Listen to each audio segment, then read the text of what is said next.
Okay, so I want to do a video which is about The Order of Things, which is by Michel Foucault. So I did one other video about a certain part of it back in like August, and I think I published it like last month. So there's that, but there's like three more sections which I want to do this video on, and then that will be the end of my videos on this chapter, this part of the book. Yeah, this will be the end of chapter 2, and then chapter 3 is about representing. So if you recall in my first video, or if you recall at all, the beginning of this book, which this is about the chapter called "The Prose of the World." By the way, he's talking about the idea of similitude. He's talking about the sign, about language, about the world, about being, and all these different things, but he's looking at it in terms of similitude and the sign. The idea of similitude and how things can be like each other. And I went through a lot of different things. There's emulation, resemblance, and there's one like two other ones, which I went over. But pretty much the whole thing is that the whole way that this is kind of difficult to explain. I explained it the previous part of this chapter better in that other video. But that whole thing was that there are similitudes in that things resemble each other, as how two kinds of oranges can resemble each other. However, an orange can also resemble an apple in that they are both fruits. So that's a way of resemblance. However, there can also be emulation, which can link things which are not entirely the same. However, there's basically what you kind of learn here is that there is similitude in pretty much everything, which kind of links everything up in a certain way, and kind of, in a way, it makes everything, in this deconstructed sort of, I don't want to use that word because that's pretty much Derrida's word. This is not the word deconstructed. Is not the word deconstruction is not Foucault's word. That's Derrida's word. But that's kind of Foucault's way of looking at the world and of being and of language, as everything is linked up in terms of similitude, i.e. that's resemblance, and emulation, where everything is linked up in many different ways, whether it be resemblance, emulation, all these different things, all these different kinds of similitude. Well, there's like three of them, I think. And that in that way, in how everything is linked up by some sort of similitude, you really can have this world and the way things are, sort of in this, togetherness sort of way, and also a separated sort of way, and yet it's a very sort of almost like deconstruction, in that everything is, cannot be looked at in terms of any sort of being or presence. You cannot try and be like, hey, one have a certain absolute. You cannot try to place things in any sort of fixated way, or you can't place anything in any sort of fixity. So that's what I'm really trying to say, because there is always resemblance in really everything, to where you cannot really say that this is is entirely different from this, because things that are different are linked together in the same way that things are same are linked together. And again, I explained that a lot better in that other video, so you can go to that video for a better explanation of that. However, I want to kind of go more into the next section. I want to kind of go over is called the limits of the world. So what he's talking about in the limits of the world is, well, first I should talk about the sign, and how when you read Saussure, if you're reading Peirce or some sort of structuralist or semiologist before post structuralism, there is the sign, and the sign signifies something. It points at something. However, in this case, the sign for Foucault is very different in that it can resemble and point at a plethora of different things. And thus, language is this sort of enigma that we can't really get at, because it's not so simple as that there is a sign and a signifier and a signified and a referent.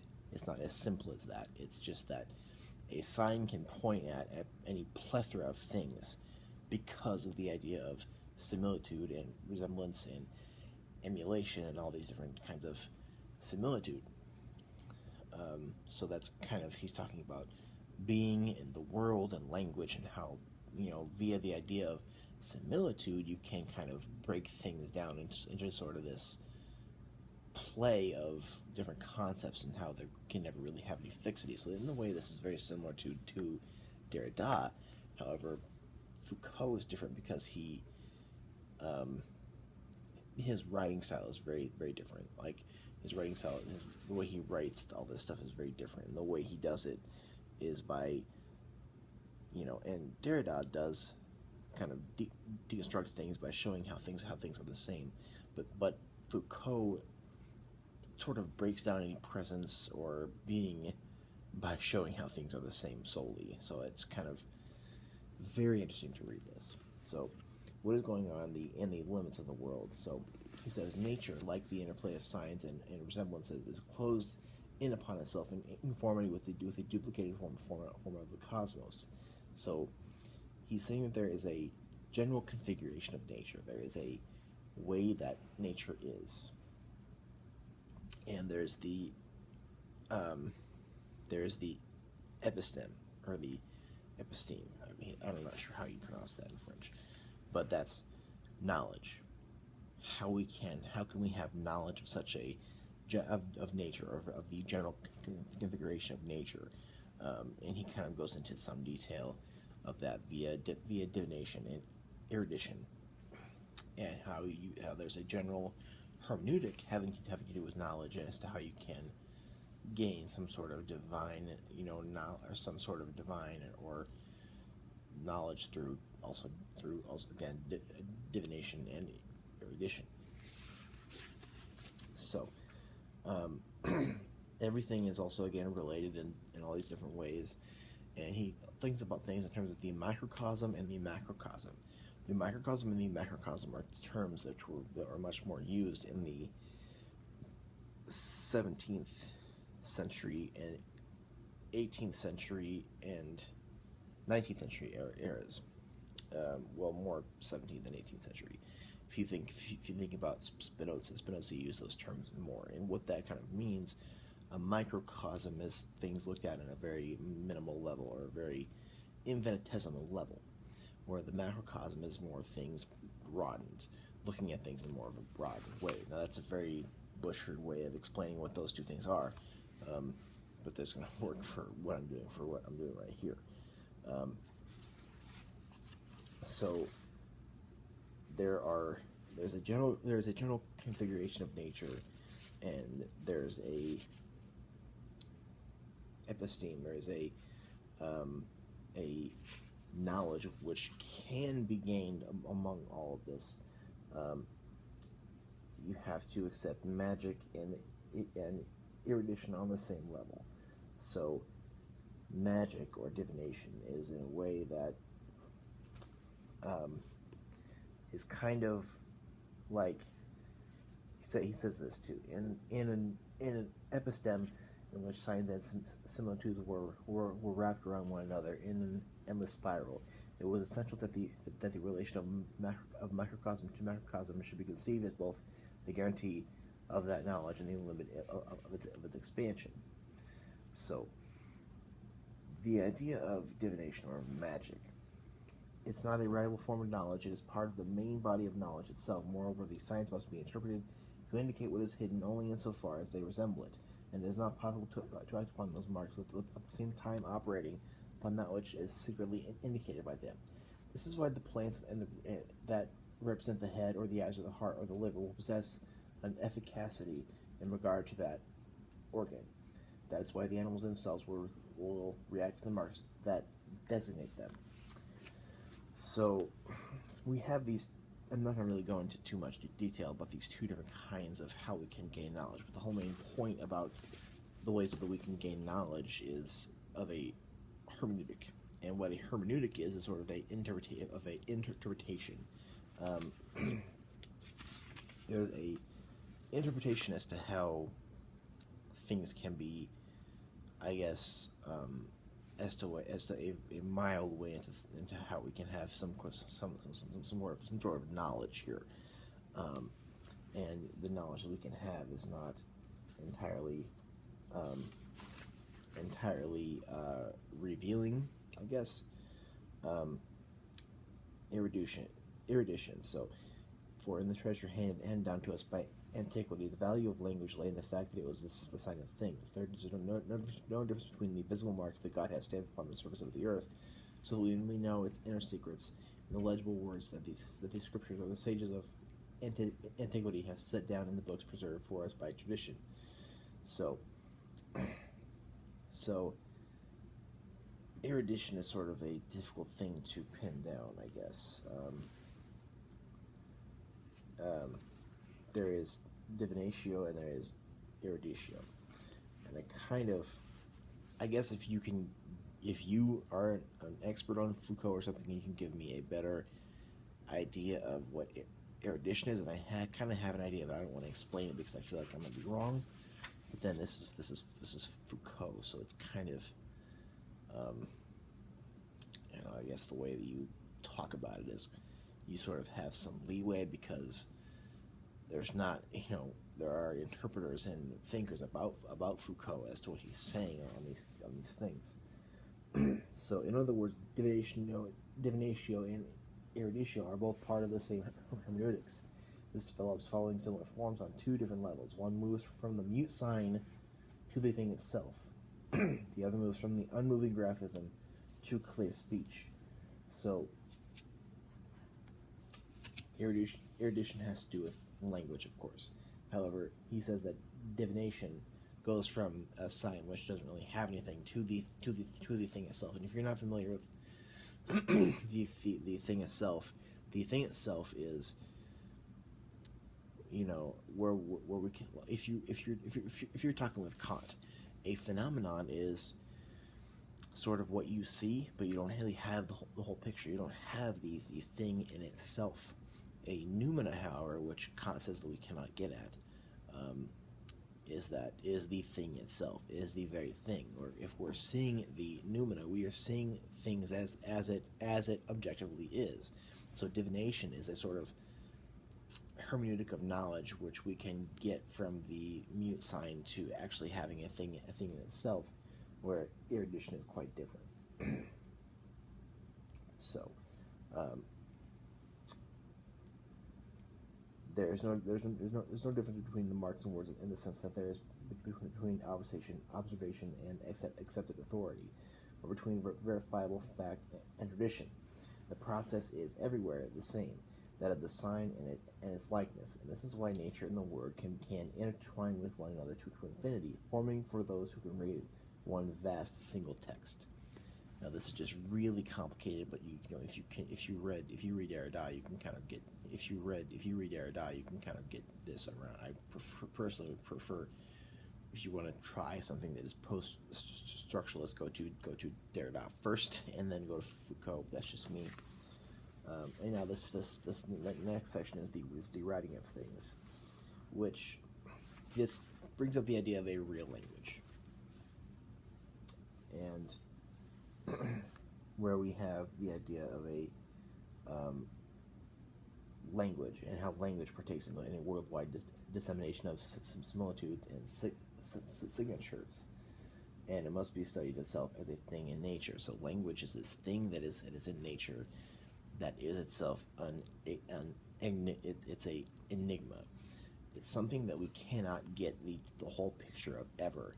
However, there is also, when we get a picture of the world, we get a picture of language too, and we also have to figure out, we have to get some sort of picture of language itself too, in order to, you know, have any snippet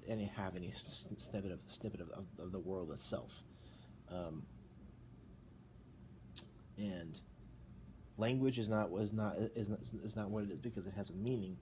It's representative content, which was to have such importance for grammarians of the 17th and 18th centuries that provided them with the guiding thread of their analyses has no role play here. Words group syllables together in syllables letters because there are virtues placed in individual letters that draw them towards each other or keep them apart, exactly as the marks found in nature, also to propel or attract one another. So pretty much what's going on here is that there is a nature, there is the way the world is, which is not, he's not trying to say that there's a, you know, a way the world is, which is, you know, entirely fixated, which is always the same thing, not like Hegel's absolute or like Leibniz's monads or like Plato's forms. There's a nature, a general configuration of nature, the way nature, where the world is, and that's by similitude and likenesses and resemblances and emulation, which links everything together in sort of a conflicting, deconstructive way, which kind of you can class everything in on itself, and yet think about it in a more broad way, and that's kind of the microcosm versus the macrocosm. And I guess I need to read this more. I guess I need to read more about Foucault and read more Foucault. I'm more familiar with Derrida than I am Foucault. However, I've been taught Foucault before, so I don't think I'm perfectly versed in Foucault. So if you have any comments once I'm finished, if you have any comments or thoughts on the way I've talked about this part, please comment below. I mean, I feel like I'm way better with Derrida than I am with Foucault. So I guess if you have any input, I'm welcome. I welcome that. So that's pretty much what we have so far.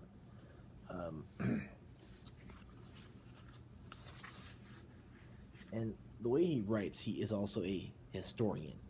He writes a lot about history, and he writes about a lot about history and what that has to do with the world and the way things really are. And he also talks about language, and language is a big part of this. Language and meaning itself have a big part here. However, he doesn't really talk about meaning as a stable thing, which is always in one certain way. Meaning has to do with, again, similitudes, resemblances, emulation, and all those different things. All right, let me get to and again, knowledge as to what the episteme is. Knowledge has to do with a general hermeneutic of nature itself, and you're again not going to have a full picture because you cannot possibly have a full picture of the way nature is, the way he's explaining it. Same with Derrida. However, Derrida doesn't claim there to be any knowledge thus far from what I've known of him. He might somewhere, I'm not sure though. And then the last section, which is the being of language. However, the being of language, he says, there is nothing now, either in our knowledge or in our reflection, that still recalls you even the memory of that being. Nothing, except perhaps literature, even then in a fashion more elusive and diagonal than direct. And it may be said in a sense that literature, as was constituted and so designated on the threshold of the modern age, manifests at a time when it was least expected, the reappearance of the living being of language.